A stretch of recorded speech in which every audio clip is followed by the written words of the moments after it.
mahasiswi sekalian, apa kabar semuanya? Bertemu kembali pada mata kuliah Sistem Pendukung Keputusan. Kali ini kita akan mempelajari tentang metode analytical hierarchy process dalam sistem pendukung keputusan. Capaian pembelajaran yang perlu dicapai yaitu mahasiswa mampu menjelaskan konsep dasar dari metode analytical hierarchy process atau AHP, menjelaskan tahapan atau algoritma AHP, dan menerapkan metode AHP dalam studi kasus pengambilan keputusan. Jadi, melalui topik kali ini, kita akan belajar mengenai konsep analytical hierarchy process atau AHP, tahapan dari metode AHP, dan penerapan metode AHP dalam studi kasus.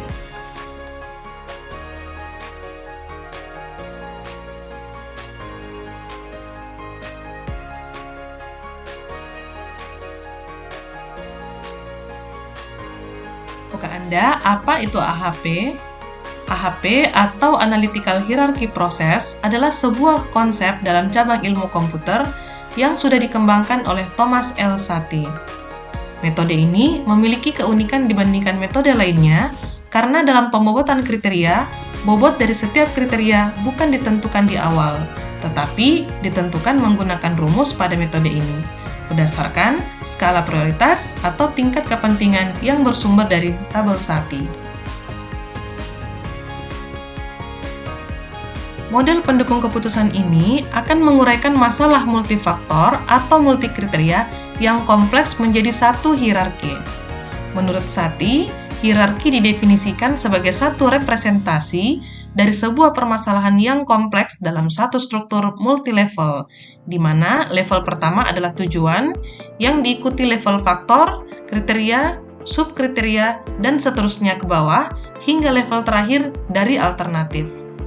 Dengan hierarki, satu masalah yang kompleks dapat diuraikan ke dalam kelompok-kelompoknya yang kemudian diatur menjadi bentuk hierarki sehingga permasalahan akan tampak lebih terstruktur dan sistematis. Kelebihan metode AHP yaitu kesatuan di mana AHP membuat permasalahan yang luas dan tidak terstruktur menjadi suatu model yang fleksibel dan mudah dipahami. Kompleksitas di mana AHP memecahkan masalah yang kompleks melalui pendekatan sistem dan pengintegrasian secara deduktif. Saling ketergantungan di mana AHP dapat digunakan pada elemen-elemen sistem yang saling bebas dan tidak memerlukan hubungan linear. Pengukuran di mana AHP menyediakan skala pengukuran dan metode untuk mendapatkan prioritas. Konsistensi, di mana AHP mempertimbangkan konsistensi logis dalam penilaian yang digunakan untuk menentukan prioritas. Sistesis, di mana AHP mengarah pada perkiraan keseluruhan mengenai seberapa diinginkannya masing-masing alternatif. Trade-off, di mana AHP mempertimbangkan prioritas relatif faktor-faktor pada sistem sehingga mampu memilih alternatif terbaik berdasarkan tujuan mereka. Penilaian dan konsensus, di mana AHP tidak mengharuskan adanya satu konsensus, tetapi menggabungkan hasil penilaian yang berbeda. Pengulangan proses, di mana AHP mampu membuat orang menyaring definisi dari satu permasalahan dan mengembangkan penilaian serta pengertian mereka melalui proses pengulangan. Selain beberapa kelebihan yang dimiliki, juga terdapat kekurangan pada metode AHP, yaitu ketergantungan model AHP pada input utamanya. Input utama ini berupa persepsi seorang ahli, sehingga dalam hal ini melibatkan subjektivitas sang ahli. Selain itu, model menjadi tidak berarti jika ahli tersebut memberikan penilaian yang keliru. Model AHP ini hanya merupakan metode matematis tanpa ada pengujian secara statistik, sehingga tidak ada batas kepercayaan dari kebenaran model yang terbentuk. Metode AHP telah digunakan sebagai metode penentuan keputusan dalam sebuah penelitian. Beberapa contoh di antaranya yaitu sistem pendukung keputusan pembelian rumah di Kota Tangerang, sistem pendukung keputusan penentuan prioritas pengembangan industri kecil dan menengah di Lampung Tengah, sistem pendukung keputusan untuk penilaian kinerja pegawai pada RSUD Serang, dan beberapa penelitian lainnya.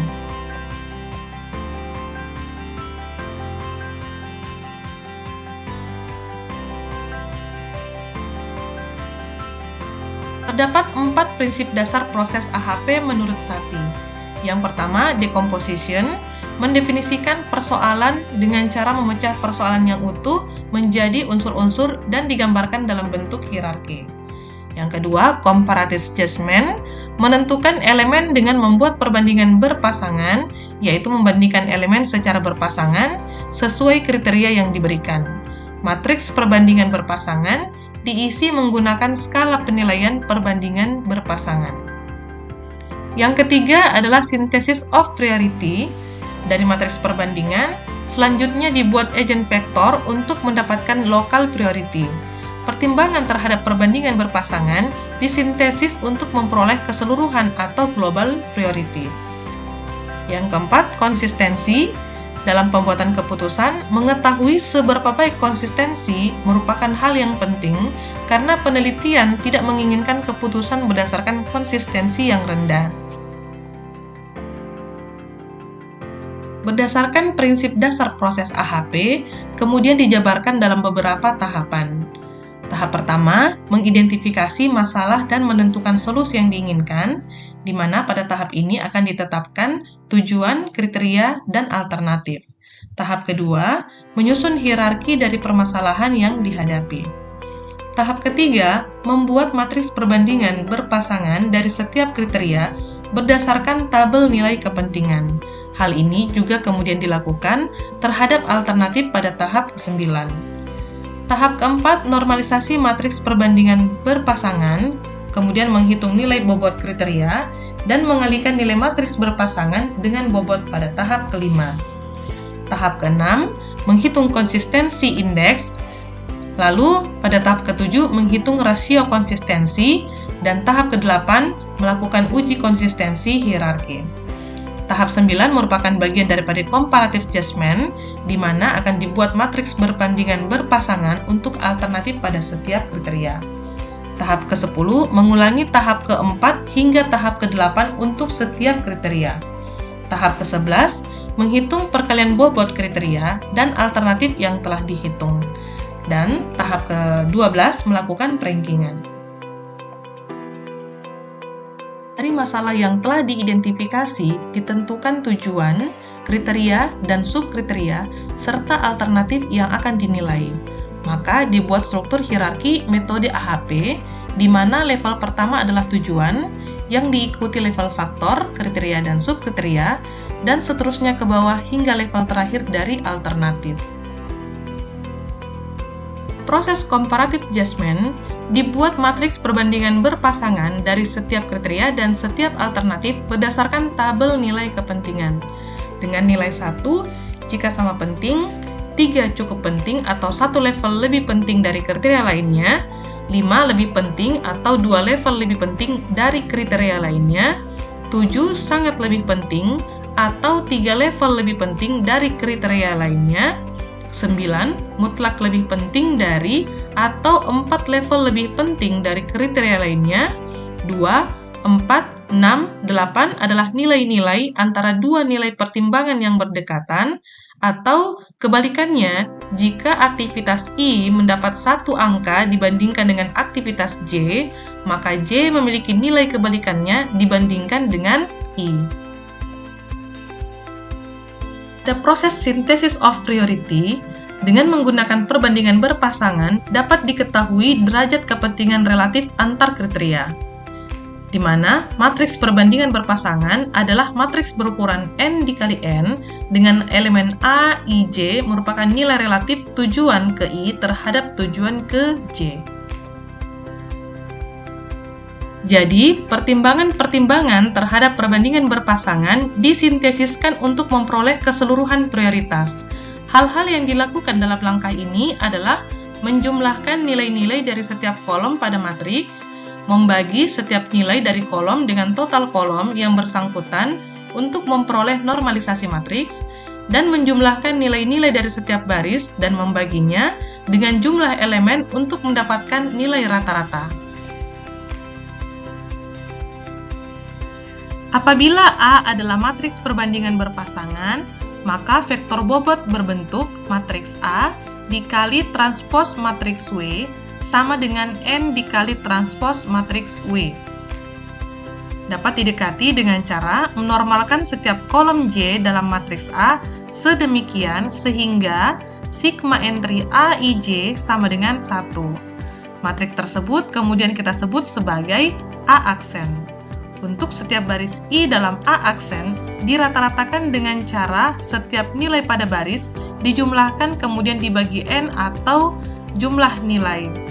Jadi matriks W diperoleh dari jumlah seluruh entry pada baris dibagi dengan N. Dengan W adalah bobot tujuan ke I dari faktor bobot. Untuk konsistensi, misalkan A adalah matriks perbandingan berpasangan dan W adalah vektor bobot, maka konsistensi dari vektor bobot W dapat diuji sebagai berikut.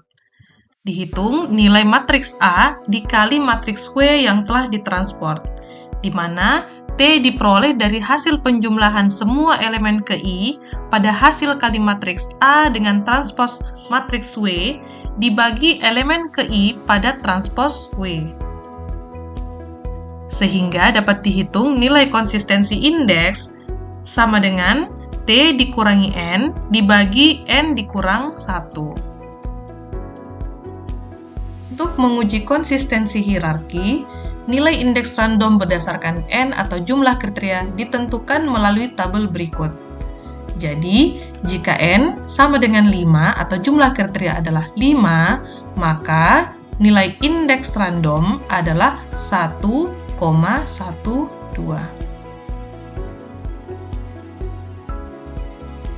Jika konsistensi indeks sama dengan 0, maka matriks perbandingan berpasangan yang dinotasikan dengan A adalah konsisten. Jika konsistensi indeks dibagi indeks random kurang dari sama dengan 0,1, maka A dikatakan cukup konsisten.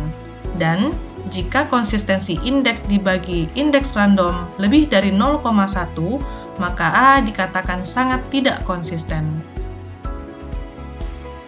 Sekian materi tentang konsep dasar dan tahapan metode analytical hierarchy process. Untuk lebih memahami metode AHP, jangan lupa tonton video penerapan metode AHP dalam studi kasus pengambilan keputusan melalui link pada caption video ini. Tetap semangat, terima kasih sudah menyimak. Wassalamualaikum warahmatullahi wabarakatuh.